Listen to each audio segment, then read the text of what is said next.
Esta noche vamos a empezar una serie de estudios de los cuales ustedes también van a recibir materiales y estarán colaborando unos con otros y sobre todo, y lo más importante, pues practicar lo que aprendemos. Yo quiero por favor que busquen en sus Biblias Marcos 28, 16, 20. Vamos a hablar de id, hacer y nacer. Vamos a definir qué es un discípulo y a ver así como a manera de introducción algunas cosas importantes para nosotros empezar a abonar la tierra y adentrarnos en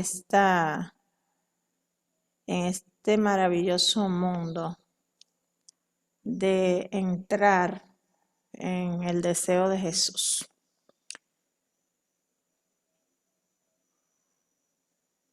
Cuando Jesús estuvo aquí en la tierra, vino con un propósito y todos sabemos que fue el propósito de salvarnos. Vino con una misión, la cumplió y estoy pues parafraseando y un poquito rápido porque esto es como le dije a manera de introducción. Llegó el momento en que Jesús iba a salir de la tierra en su cuerpo físico. Iba a continuar con nosotros a través del Espíritu Santo, pero se iba físicamente.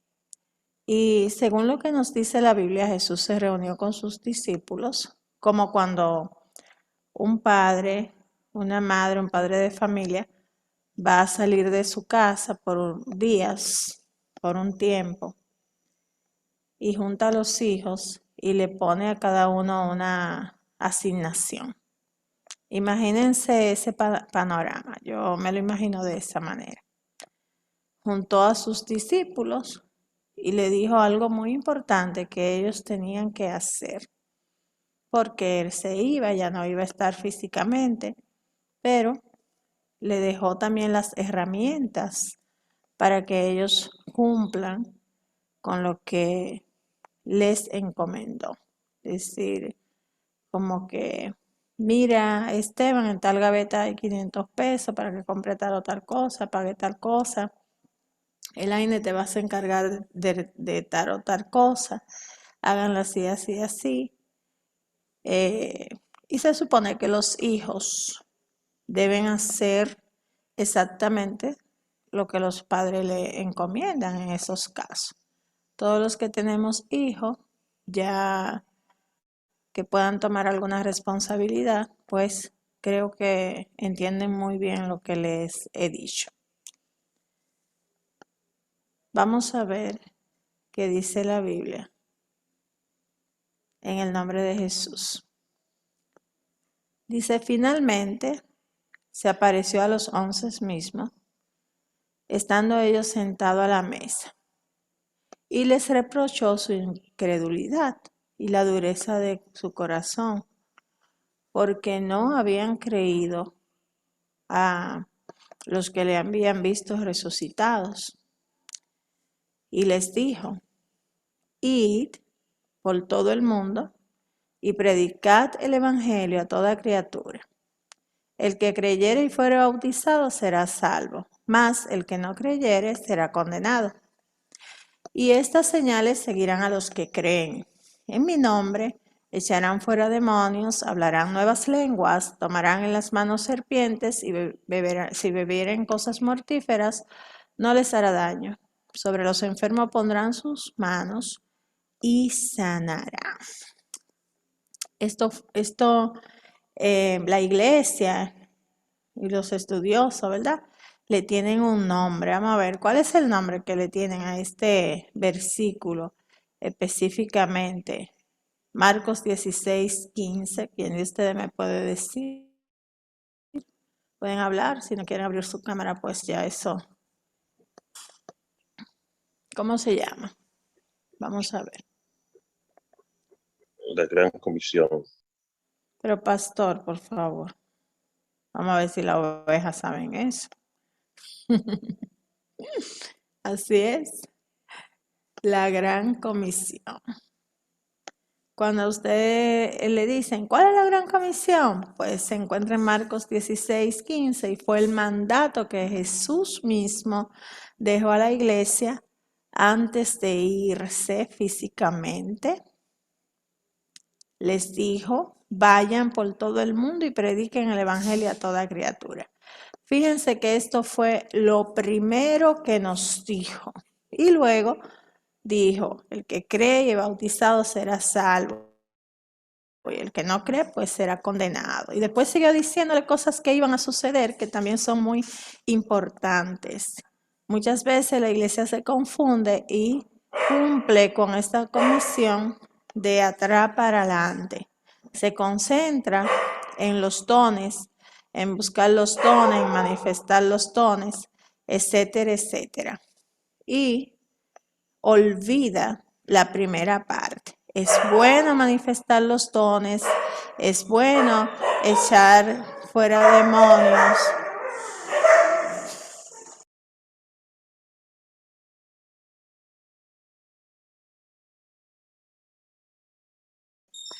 Es bueno echar fuera demonios, moverse en el espíritu, crear manifestaciones, milagros, etcétera, etcétera, etcétera. Pero no podemos obviar la primera parte porque si Jesús lo puso de primero, por alguna razón será. Y entendemos que es lo más importante porque el sentido de la iglesia es que otros se agreguen a ella, que otros conozcan a Cristo y que otros vengan. El sentido de la iglesia es cumplir con la gran comisión.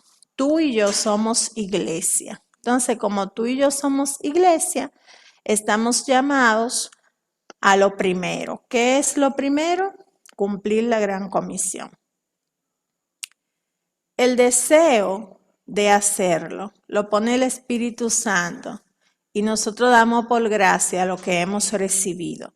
Eso es lo que somos agradecidos. Vamos a ver algunas cosas que se deben tomar en cuenta para ser discípulos, ¿verdad? Jesús nos mandó a ser discípulos. Entonces, esos discípulos no es como que de una vez ya era un discípulo, sino que tienen que dar unos pasos, como lo dimos nosotros, y ustedes se van a identificar con lo que estamos hablando porque a nosotros nos ha pasado tal cual. Damos pasos. Lo primero es que debemos arrepentirnos y convertirnos. En Hechos 3:19, Jesús mismo vuelve y repite. Así que arrepiéntanse y conviértanse para que sean borrados sus pecados, para que vengan de la presencia del Señor tiempo de refrigerio. Un mandato allí también. Arrepentirnos y convertirnos. Entonces, ¿qué significa esto? Muchas veces no lo consideramos y lo obviamos y entendemos que porque un día levantamos la mano y recibimos a Jesús como nuestro Salvador, listo.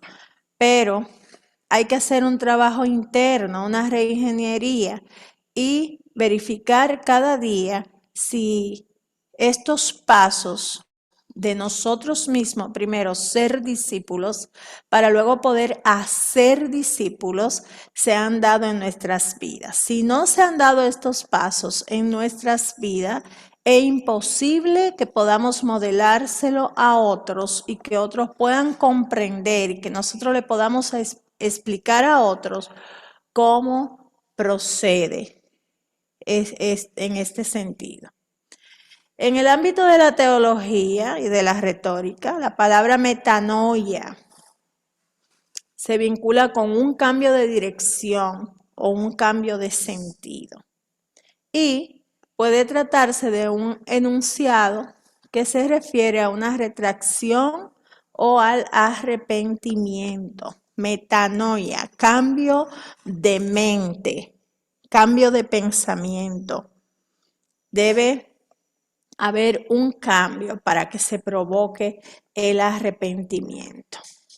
Es decir, que en un momento el Espíritu Santo ilumina nuestra mente, igual como hizo con nosotros, igual como debe hacer con lo que queremos alcanzar, y se dan cuenta, o nos damos cuenta, de nuestra pobre condición espiritual. Entonces, se abre como la luz y decimos, wow, qué pobre y qué miserable soy espiritualmente hablando. Definitivamente que necesito que ese Salvador que dice la Biblia, que ese Salvador que están predicando, sea por donde sea que hayamos escuchado el mensaje de verdad, entre a mi vida y cambie mi mente. Entonces, ahí mismo, cuando nosotros nos damos cuenta de nuestro pecado, viene lo que es el arrepentimiento. ¿Nos arrepentimos una sola vez en la vida? No. Nos arrepentimos muchas veces, pero significa que hay diferentes tipos de arrepentimiento. El primero, que es ese, cuando nos damos cuenta de nuestra condición de pecado y decidimos aceptar a Cristo como nuestro Salvador. Y luego, lo que viene en la batalla por nuestra vida espiritual y que como estamos en una tierra de pecado, estamos propensos a pecar, pues fallamos en ocasiones y también debemos arrepentirnos y pedir perdón al Señor por eso que hayamos hecho. Pero la parte de entregar nuestra alma a Cristo, ese día, ese primer arrepentimiento, pues es único en ese sentido. En el caso de la conversión y su finalidad consiste en decidir cambiar nuestro carácter y también cambiar nuestra vana manera de vivir. La Biblia habla de una vana manera de vivir y decidir nacer de nuevo como una nueva persona. Entonces, el arrepentimiento por lo general es inmediato, pero la conversión la mayoría de las veces es gradual. No inmediatamente las personas dan un giro a su vida y un cambio de carácter, un cambio de forma de vivir, sino que se torna de manera gradual en la vida de las personas. Entonces, la conversión también implica nacer de nuevo. ¿Puede acaso un hombre entrar en el vientre y nacer? Y Jesús le dice, no, tiene que nacer del agua y del espíritu. Y aquí vuelve Jesús a enfatizar sobre discipúlate, conóceme y entra en el maravilloso mundo de ser cristiano. Muchas personas no le ha pasado así ni lo consideran así, mucho menos lo han estudiado porque no entienden estos simples pasos, así como que en su mente aprenderse esos pasos, pero también vivir con ellos. El proceso de nacer de nuevo, de nacer, de regenerarse, se puede dar como cuando el ciclo de las plantas. Y el ciclo de las plantas me gusta porque últimamente estoy bien enamorada de las plantas, de que crezcan, de que nazcan. Son muy lindas las plantas. Dios hizo cosas maravillosas en la creación y una de esas cosas que hizo fue la naturaleza. Entonces, el proceso que puede llevar a una persona a convertirse podría asimilarse a ese proceso. Ponemos una semilla que germina y va creciendo hasta convertirse en el árbol que esperamos y recibir los frutos que esperamos. Fíjense que una semilla de una avena es un árbol y un árbol puede emitir muchos otros árboles, muchas semillas, por eso es que se compara, porque la idea de usted ser un discípulo, de usted haber conocido a Cristo, yo no sé en qué grado está tu crecimiento, eso sería otro tema, pero yo quisiera que en esta noche reflexionemos acerca de que en qué estatus estamos con relación a nuestro crecimiento. ¿Estamos florando o estamos con los frutos verdes pequeñitos? ¿O ya tenemos frutos maduros, comibles, deseables a los ojos de Dios y a los ojos de los demás? Si tenemos frutos, si llevamos fruto y entendemos que es así, y es una tarea que les dejo a cada uno, revise en qué estatus de su crecimiento está y luche por llegar al estatus que Dios quiere, porque la idea de que un árbol lleve fruto es que se multiplique. Cada fruto es una semilla que va a sembrar o va a caer o va a germinar y va a subir otro árbol. Esa es la idea de Dios. En la conversión también hay crisis. ¿Por qué? Porque sabemos, y a nosotros nos pasó, que cuando decidimos arrepentirnos y convertirnos, pues tenemos muchas batallas. No es fácil cambiar de estilo de vida, no es fácil sentirnos rechazados por nuestros amigos, por nuestros familiares, la mayoría de las veces, y dejar estilos que para nosotros eran comunes, pero que para Dios dice la Biblia que son pecados. Entonces, la crisis de la conversión se presenta en los primeros meses, podríamos decir, de que nosotros decidimos convertirnos y arrepentirnos. Pero si un cristiano ya le han pasado años de su vida en esto y coqueteó con el arrepentimiento y la conversión, pero su conversión sigue estando en crisis porque cede a esas batallas, sea con los amigos, sea con sus familiares, sea con el pecado, pues esa persona realmente no ha entendido qué significa arrepentirse y convertirse. Debe estudiarlo de nuevo, debe regenerar su vida, reencontrarse con Dios y pedir al Espíritu Santo la ayuda, porque Él quedó aquí en esta tierra de parte de Jesús precisamente para ayudarnos a llegar al Padre. Entonces, eso es en ese sentido, en un aspecto general. ¿Qué pasa? Que los que ya se analizaron y entienden que ya llevan fruto y que esos frutos son dignos de admirar, dignos de cosechar, tienen que aprender a discipular. Cada uno de nosotros tiene que aprender a discipular. Es el siguiente paso que quiero enfatizarle en esta noche. Primero, revísese como si usted fuera una planta y vea por dónde usted va de su vida espiritual, de su vida cristiana. Si usted está verde todavía o no ha echado fruto, hay que hacer cosas, busque ayuda, busque consejo, haga énfasis espiritual, busque a Dios. No se quede en el estatus en que está, porque no es la voluntad de Dios que estemos pasmados, como también puede ocurrirle a los árboles. No es la voluntad de Dios que tengamos microbios, que tengamos hongos y demás cosas que pueden ocurrirle a los árboles.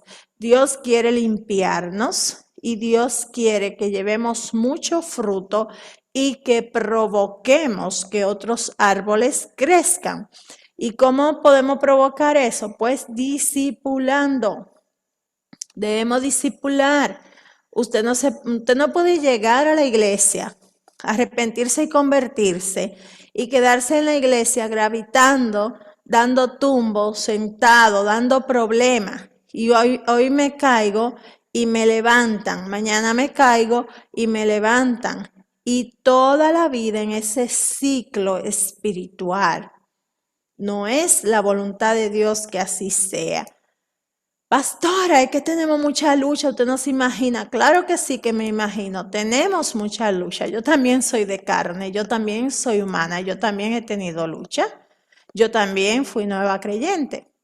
Yo también tuve que vivir mi ciclo de crecimiento y yo también he tenido que entender. Y es lo que yo quiero que usted reflexione en esta noche, que usted entienda que usted no vino a la iglesia para ser estorbo, que usted no vino a la iglesia para ser obstáculo, sino que usted vino para proyectarse, para posicionarse en Dios y para ayudar a la iglesia a cumplir la gran comisión, porque es lo que Jesús nos encomendó que hiciésemos. No cumplir la gran comisión adentro con los que viven cayéndose y hay que estar levantándolo, con los que siempre están en batalla la vida entera, 20 años, 30, batalla, batalla, batalla. No, hay que salir a buscar a los que están afuera porque, repito, ese es el sentido de la iglesia. Significa que debemos crear nuevos creyentes. ¿Cómo creamos nuevos creyentes? Saliendo afuera a buscar a los que no conocen a Cristo, predicándole la palabra de verdad y predicándole el arrepentimiento de sus pecados. Es muy lindo los programas que hacemos y todas las cosas que hacemos para cultivarnos, pero muchas veces la iglesia se olvida de que su sentido es ese y de que hay que salir a buscar a los que no conocen a Dios, de que debemos unirnos a orar por los que no le conocen, de que debemos decirle la palabra, pero sobre todo debemos predicarles con nuestro testimonio para que podamos alcanzarlo para Cristo. Entonces es muy importante que cuidemos esa semilla en ellos para que el enemigo no la pueda arrancar. Y en la parábola del sembrador menciona, por ejemplo, que cuando la semilla cayó en espino, que la ahogaron y así sucesivamente menciona cada una de esas cosas, pero especialmente esos espinos persiguen mucho a las semillas, las malas experiencias del pasado, el rencor, el odio, etcétera. Y puede ser que tú mismo estés luchando con eso y que te sientas ahogado entre espinos, pero resulta que ya pasó el año de eso para ti, que debe proyectarte hacia otro año y que tú no puedes seguir siendo una semilla estéril, ahogada entre las piedras, ahogada entre espinos, sino que tienes que germinar y luchar a pesar de las situaciones que nos plantea la vida. Tenemos una vida espiritual que no debe depender de las circunstancias, sino de Dios. Amén. La semilla es la palabra de Dios en el corazón de las personas. ¿Cómo está esa semilla? ¿Cómo ha crecido tu árbol? Es muy importante que lo tomemos en cuenta. Para nosotros poder crear discípulos, debemos nosotros primero ser discípulos. ¿Qué es un discípulo? Un discípulo es alguien que decidió aprender la palabra de Dios y llevarla a la práctica en el transcurrir de su vida. Un discípulo es un alumno, un discípulo es un aprendiz. ¿Qué pasa con muchos de nosotros? Que deberíamos ser maestros y seguimos en la posición de discípulo, pero no en la etapa que Dios quiere, sino en la etapa número 01. Amén. Todos somos discípulos, pero hay etapas de los discípulos. ¿En qué etapa te encuentras? ¿En qué etapa está tu vida espiritual? Es bueno que reflexionen en esta noche a manera de introducción de todos estos temas que vamos a estar trabajando durante mucho tiempo del año. A ver si entendemos y despertamos en el sentido que Dios quiere y nosotros mismos provocamos la comida espiritual que el Espíritu de Dios quiere darnos. A ver si lo entendemos. Entonces, lo primero que debe procurar un discípulo es ser guiado. La persona que guía a un discípulo es un maestro, pero ese maestro sigue siendo discípulo. Usted no se debe cansar de aprender para enseñar.